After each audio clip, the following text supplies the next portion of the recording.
Šoreiz tagad aplūkošu kaut ko bišķi izaicinošāku. Mums ir nepabeigta vienādība. Mēs redzam tādu kā formulu, bet kā, ar ko tā ir vienāda? Mācīsimies paredzēt, ar ko tā ir vienāda. Tātad tā pie reizes būs arī mūsu indukcijas bāze savā veidā. Nu tad ņemam pēc kārtas. Ja n ir 1, mums ir 1/3. Ja n ir 2, tad tā 1/3 mēs skaitīsim klāt 3 reizes 5, tātad 15 daļu. Tas nozīmē, ka es šeit paplašināšu par 5. Tātad 5 plus 1 ir 15 daļa. 5 15 daļas plus 1 15 daļa, tātad 6 15 daļas. Kopā tās ir iespējams saīsināt. 2 piekdaļas. Es vēl joprojām neesmu līdz galam drošs, tāpēc paņemšu arī trešo gadījumu. Tā ir 1/3 plus 1 dalīts ar 3 reizes 5 plus 1 dalīts ar, sanāk, nākamais būs 5 reizes 7. Mēs noskaidrojam, ka šī daļa jau ir vienāda ar 2 piekdaļām, un te ir 1/35. Mēs varam paplašināt ar 7. Nozīmē, ka te ir 2 reizes 14 plus 1, tāda 35. Kopā tas ir tā 2 reizes 14, ne, tas 2 reizes 7, kas ir 14. 15 35, un tas ir kaut kas, kas dalās ar 5, manuprāt. Tāda 3/7. Man sāk veidoties pieņēmums. Ievērojiet, skaitītājs vienmēr ir 1, 2, 3. Manuprāt, tas ir tieši tāds pats, kāds ir n. Bet kā ar saucēju 3, 5, 7. Kā to vispārīgi aprakstīt? Tā ir tāda kā aritmētiskā progresija, kur mēs sākam ar 3, ja, un līdz laikam liekam klāt 2. To parasti pierakst šādi 2n, tātad 2, 4, 6. Atšķirība ir 1, tātad pieskaitam 1 plus 1. Lūk, šādi mēs to esam izdarījuši. Es gribu tomēr pārliecināties, ka arī pie n ir 4 tas strādā. Tāda 1/3 plus 1 dalīts ar 3 reizes 5 plus 1 dalīts ar 5 reizes 7 plus 1 dalīts ar 7 reizes 9. Jā, tas sanāk, ka šī daļa mums jau ir izreikināta, tas ir 3/7, un te ir 1/63.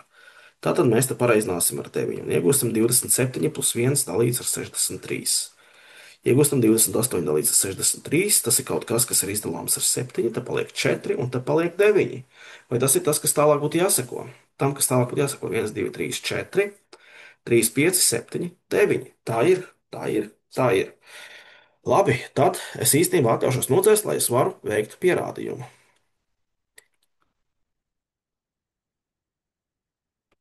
Tad mums ir jāpierāda kaut kas šāds.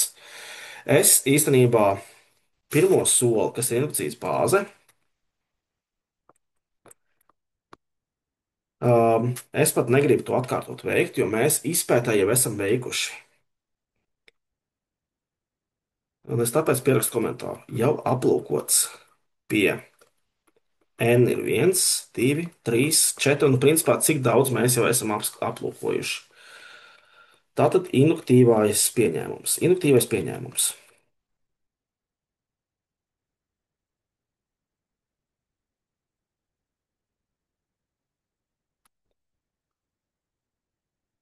Eksistē kāds gadījums, kā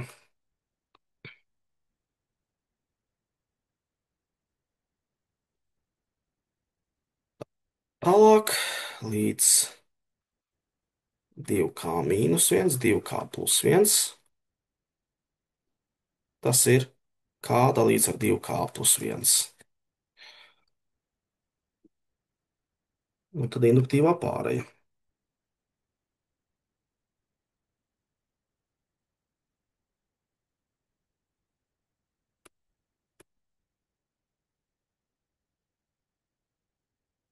Induktīvā pāreja.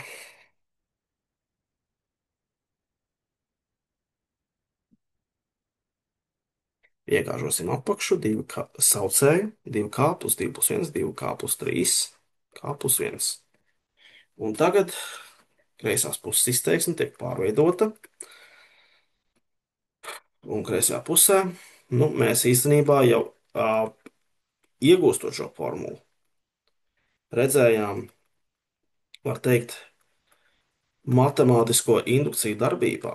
Mēs aizstājām visus iepriekšējos saskaitāmos ar to, kas mums bija sanācis iepriekš, tātad induktīvajā pieņēmumā, un pielikām vienkārši jauno saskaitāmo. 2k plus 1 un 2k plus 3. To var nošpikot, piemēram, redzot, ka lūk, šis labās puses saucējs ir vienāds ar vienu no reizinātajiem kreisās puses pēdējā saucējā. Nu tad es zinu, ka kreisās puses izteiksme ir vienāda ar k dalīts ar 2k plus 1 plus 2k plus 1, 2k plus 3. Un līdzīgi kā izveduma, kā gadījumos, kur mēs vienkārši minējam to formulu, mums visu laiku bija kaut kas te jāpiereizina. Mēs piereizinājām otro trūkstošo saskaitāmo 2k plus 3 un ieguvām kaut ko šādu. Kas tad mums te palika pāri? Mums te bija 2k kvadrātā plus k reiz 3, tad 3k plus 1 dalīts ar 2k plus 1, 2k plus 3. Ja atļaušos tad sadalīt reizinātājos 2k kvadrātā plus 3k plus 1. Es to izdaru atsevišķi, labai augšējā stūrī. Un es vienkārši to sadalīšu kā 2k plus k plus 1.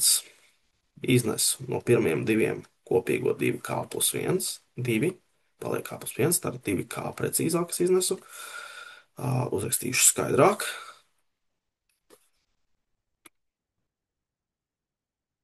Divi k, reiz k plus 1, un te arī k plus 1. Principā es iznesu ārā 1.